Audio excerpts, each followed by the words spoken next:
మన భారతదేశపు 80వ స్వాతంత్ర దినోత్సవం సందర్భంగా ఈ కార్యక్రమానికి విచ్చేసిన గౌరవ పార్లమెంట్ సభ్యులకి, శాసనమండలి సభ్యులకి, వివిధ కార్పొరేషన్ల చైర్మన్లకి, పార్లమెంటేరియన్స్కి,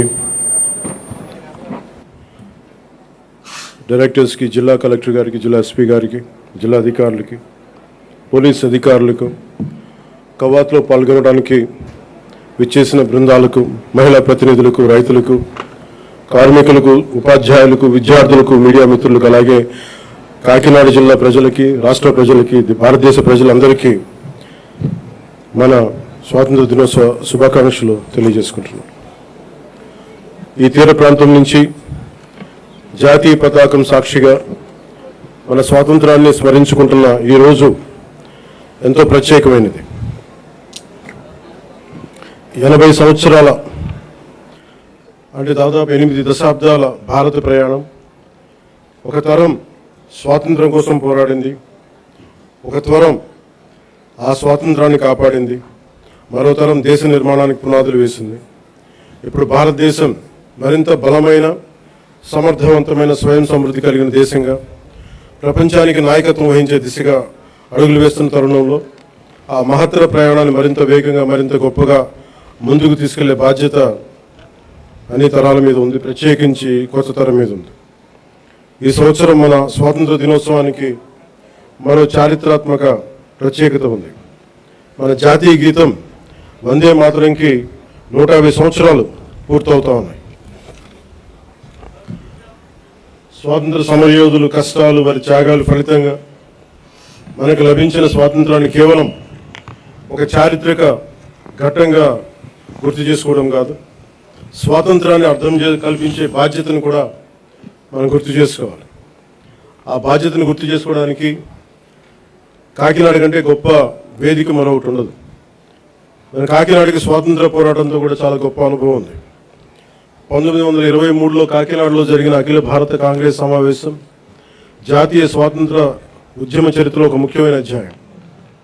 జాతీయ చైతన్యానికి కాకినాడ ఒక వేదికగా నిలిచిందనడానికి ఒక గొప్ప ఉదాహరణ. అదే స్ఫూర్తిని మన చుట్టూ ఉన్న ప్రజల జీవితాల్లో కూడా మనం చూడవచ్చు.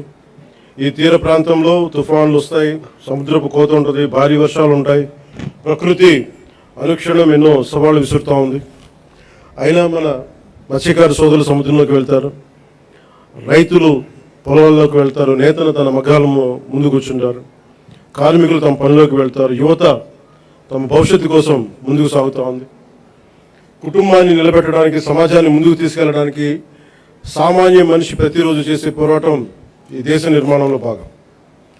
ప్రధానమంత్రి గారి శ్రీ నరేంద్ర మోదీ గారి వికసిత్ భారత్ 2047 సంకల్పంలో ఆంధ్రప్రదేశ్ తన వంతు బలమైన పాత్రని పోషిస్తుంది. కేంద్ర రాష్ట్ర ప్రభుత్వాల సమన్వయంతో రాష్ట్ర అభివృద్ధి పదంలో వేగంగా ముందుకు సాగుతూ ఉంది. కేంద్రం అందిస్తున్న మౌలిక వసతులు, పెట్టుబడులు, సాంకేతికత, జాతీయ స్థాయి పథకాలకు రాష్ట్ర ప్రభుత్వం తన పరిపాలనా సామర్థ్యాన్ని జోడించి వాటి ఫలాలు ప్రజలకు చేరేలా సర్వశక్తులు ఒడ్డి పనిచేస్తాం. ఇటీవల కేంద్రం రాష్ట్రాలకు ముందస్తుగా పన్ను వాటా నిధులు విడుదల చేయగా ఆంధ్రప్రదేశ్కి 4,597 కోట్లు అందాయి. ఇలాంటి కేంద్ర రాష్ట్ర సమన్వయం రాష్ట్ర అభివృద్ధికి మరింత వేగాన్ని అందిస్తాం. అదేవిధంగా స్వాతంత్రం వచ్చి ఇన్నేళ్లు గడిచిన రహదారి సౌకర్యానికి నోచుకొని గిరిజన గ్రామాలకు తొలిసారిగా రహదారి సౌకర్యం కల్పించాలనే లక్ష్యంతో డోలీ రహిత గిరిజన గ్రామాల కోసం అడవి తల్లి బాట కార్యక్రమం కింద 2,078 కోట్లతోటి 2,310 కిలోమీటర్ల రహదారుల నిర్మాణం చేపట్టాం. ఇప్పటికే 905 కిలోమీటర్ల రహదారుల నిర్మాణాన్ని పూర్తి చేశాం. జలజీవన్ మిషన్, అమృత్, అమర్జీవి జలధార కింద గతంలో అసంపూర్తిగా ఉన్న పులివెందుల, డోన్, ఉద్దానం తాగునీటి ప్రాజెక్టులని దాదాపు పూర్తి చేశాం. అలాగే 8,000 కోట్లతో 1,30,00,000 మందికి తాగునీరు అందించాల లక్ష్యంతో చిత్తూరు, ప్రకాశం, పల్నాడు, ఉమ్మడి ఉభయ గోదావరి జిల్లాలో మెగా వాటర్ గ్రిడ్ వర్క్స్ని వేగవంతం చేశాం. మరో 9,355 కోట్లతో 10 కొత్త ప్రాజెక్టుల ద్వారా దాదాపు 6,500 గ్రామాలకి తాగునీరు అందించే మెగా మల్టీ విలేజ్ స్కీమ్స్ని ప్రక్రియను ప్రారంభించాం. అటవీ పర్యావరణ పరిరక్షణకు శాస్త్రీయ విధానం, సాంకేతికత, ప్రజల భాగస్వామ్యంతో ముందుకు సాగుతూ ఉన్నాం. రాష్ట్రంలో పచ్చదనాన్ని 50% పెంచే లక్ష్యంతో ఈ సంవత్సరం 10 కోట్ల దేశవాళీ మొక్కలను పెంచే ప్రణాళికతో పాటు 74 నగర వనాలని అభివృద్ధి చేశాం. అలాగే దాదాపు 3 కోట్ల సీడ్ బాల్స్ని తయారు చేసి వాటి విస్తరణ కార్యక్రమాన్ని ప్రారంభించాం. వేల హెక్టార్లలో మడ అడవులను సంరక్షించడం ద్వారా దేశంలో 2వ స్థానాన్ని సాధించాం. గ్రేట్ గ్రీన్ వాల్ ద్వారా తీర ప్రాంతాల రక్షణ కూడా చర్యలు చేపట్టాం. మానవ వన్యప్రాణి సంఘర్షణ తగ్గించేందుకు హనుమాన్ అనే కార్యక్రమాన్ని తీసుకొచ్చి 100కి పైగా వాహనాలతో అత్యవసర స్పందన వ్యవస్థను ఏర్పాటు చేశాం. కుంకి ఏనుగుల ద్వారా 15కు పైగా ఆపరేషన్లు విజయవంతంగా నిర్వహించాం. ఎర్రచందనం అక్రమ రవాణాపై కఠిన చర్యలు తీసుకుంటూ దాదాపు 100 మెట్రిక్ టన్నుల ఎర్రచందనాన్ని స్వాధీనం చేసుకుని 242 కేసులను నమోదు చేసి 494 మందిని అరెస్ట్ చేయడం జరిగింది. కేసులో 95% కన్విక్షన్ రేట్ సాధించగలిగాం.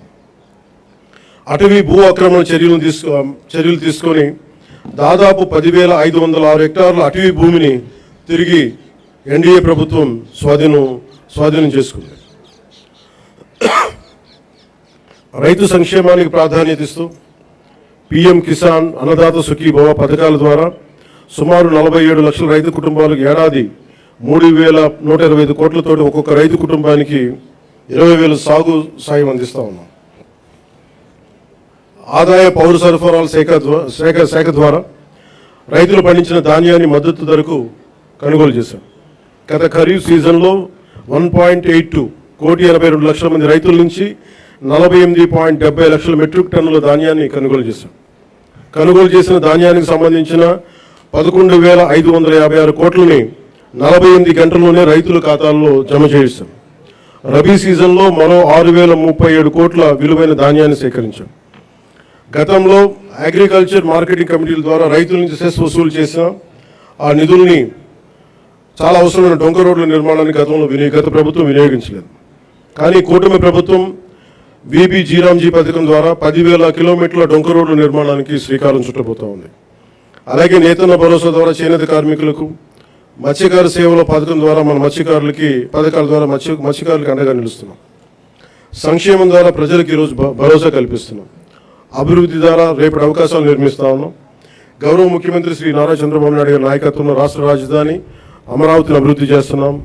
రాష్ట్రం పెట్టుబడులు ముందుకు వస్తూ ఉన్నాయి. రాష్ట్ర జీవనాడైన పోలవరం కొత్త ప్రాజెక్టుని శరవేగంగా పూర్తి చేసుకుంటా ఉన్నాం. అలాగే ప్రత్యేకించి పిఠాపురం నియోజకవర్గం ప్రజల కోసం దాదాపు 1000 కోట్లతో ఎన్నడూ లేని విధంగా అభివృద్ధి పనులు చేపట్టాం. ఇందులో Uppada sea protection wall, roads, drains, తాగునీటి వస్తువులు, రైల్వే ఓవర్ బ్రిడ్జ్, రైల్వే స్టేషన్ల ఆధునీకరణ, 100 పడకల ఆసుపత్రి, దేవాలయాల అభివృద్ధి, నగరవనం, చెరువుల పునరుద్ధరణ వంటి కీలక పనులు ఉన్నాయి. పల్లె పండుగ, వీబీ జీరాంజీ వంటి కార్యక్రమాలతో పిఠాపురం అభివృద్ధికి మరింత వేగంగా తీసుకొచ్చాం. నేటి యువతతోటి మాట్లాడటం అంటే రేపటి భారతదేశంతో మాట్లాడటం. అందుకు మీతోటి కొన్ని మాటలు పంచుకోవాలనుకుంటాం. మీరు కేవలం భారతదేశ భవిష్యత్తు కాదు, భారతదేశపు ప్రస్తుత బలం కూడా. ఈ రోజున సమాచారం మనకి క్షణాల్లో చేరుతా ఉంది. But speed is not truth. ఏదైనా నమ్మే ముందు ఆలోచించండి, అనుసరించే ముందు ప్రశ్నించండి, నిర్ణయం తీసుకునే ముందు పరిశీలించండి. మన రాజ్యాంగ ప్రాథమిక విధుల్లో article 51 clause A sub clause H కూడా ప్రతి పౌరుడు శాస్త్రీయ మానవతా పరిశీలన సంస్కరణ దృక్పథాలను, scientific temper, humanism, enquiry and reforms పెంపొందించుకోవాలని చాటి చెప్తూ ఉంటుంది. మనందరికీ మన అభిప్రాయాన్ని స్వేచ్ఛగా వ్యక్తం చేసే హక్కు ఉంది. అది మన ప్రజాస్వామ్యానికి చాలా గొప్ప బలం. కానీ ఆ స్వేచ్ఛని ఇతరులను దూషించడానికి, తప్పుడు సమాచారం వ్యాప్తి చేయడానికి ఉపయోగించకూడదు. Before sharing, verify data. Before criticizing, know the facts. Before abusing, remember your responsibility. బలమైన ప్రజాస్వామ్యానికి మనకు కావాల్సింది బ్లైండ్ ఫాలోవర్స్ కాదు, ఇన్ఫార్మ్డ్ సిటిజన్స్ చాలా అవసరం. మీ చేతుల్లో మొబైల్ ఉంది, టెక్నాలజీ ఉంది, ఇన్ఫర్మేషన్ ఉంది, ఓటు ఉంది, టాలెంట్ ఉంది. కానీ అన్నిటికంటే ముఖ్యంగా మీ చేతిలో మీ భవిష్యత్తు ఉంది, దేశ భవిష్యత్తు ఉంది. ప్రతి తరం తన కాలానికి ఒక బాధ్యతని మోస్తుంది. స్వాతంత్ర ఉద్యమంలో ఒక భగత్ సింగ్, చంద్రశేఖర్ ఆజాద్, నేతాజీ వంటి యువకుల స్ఫూర్తితోటి ఆ రోజున దేశం కోసం త్యాగాలు చేశారు. స్వాతంత్రం వచ్చిన తర్వాత తరాలు దేశ నిర్మాణానికి పునాదులు వేశాయి. ఇప్పుడు ఆ జాతీయ నిర్మాణపు జ్యోతిని ముందుకు తీసుకువెళ్లాల్సిన అవసరం మన యువతది. మీరు ఈ దేశపు యువతది. మీ ఆలోచన స్వేచ్ఛగా ఉండాలి, అన్యాయంపై అసహనం ఉండాలి, మార్పు తీసుకురావాలని తపన ఉండాలి. ప్రభుత్వాన్ని ప్రశ్నించండి, విధానాలను విమర్శించండి, నిరసన తెలియజేయండి. కానీ మీ కోపాన్ని విధ్వంసంగా కాకుండా నిర్మాణాత్మక శక్తిగా మార్చండి. పోరాడే సమస్యలు నిజమైనవే కావచ్చు, కానీ వాటిని ఎవరు ఏ దిశలోకి తీసుకువెళ్తున్నారనేది ఆలోచించాలి. వ్యవస్థలో తప్పుంటే వ్యవస్థని ధ్వంసం చేయడం కాదు, వ్యవస్థని సరిచేయడం అంటే మనకు లక్ష్యం కావాలి. నేను కూడా ప్రజా సమస్యల కోసం అనేక ఉద్యమాలు చేశాను, కానీ ఎక్కడా కూడా ప్రజల ఆస్తుల్ని ధ్వంసం చేయడం కానీ, హింసకి దారి తీయడం కానీ, సమాజాన్ని విభజించడం ఎప్పుడు మార్పుకి మార్గం కాదనే ఆలోచన ఎప్పుడు దృష్టిలో పెట్టుకొని ఉద్యమాలు చేశాం. భారతదేశానికి ప్రతిభ కొరవలేదు, అవకాశాలు కావాలి. అవకాశాలను సృష్టించే సమయం ఇది. ప్రపంచంలోని పెద్ద సంస్థలకి నాయకత్వం వహిస్తున్న భారతీయుల నుంచి, అంతరిక్షం నుంచి డిజిటల్ టెక్నాలజీ వరకు, భారత్ సాధిస్తున్న విజయాల వరకు మన సామర్థ్యాన్ని చాటి చెప్పడం సామర్థ్యానికి ప్రపంచమే సాక్ష్యం. కాబట్టి యువతకి నా పిలుపు ఒకటే: డబ్బుకి మీ ఓటు నమ్ముకోకండి, తప్పుడు సమాచారానికి మీ ఆలోచన నమ్ముకోకండి, ద్వేషానికి మీ భవిష్యత్తును అప్పగించకండి. ప్రశ్నించే యువత కావాలి, పరిష్కారం చూపే యువత కావాలి, అవకాశాలు సృష్టించే యువత కావాలి, భారతదేశాన్ని నడిపించే యువత కావాలి. ఈ తరం చేతిలో ఉన్న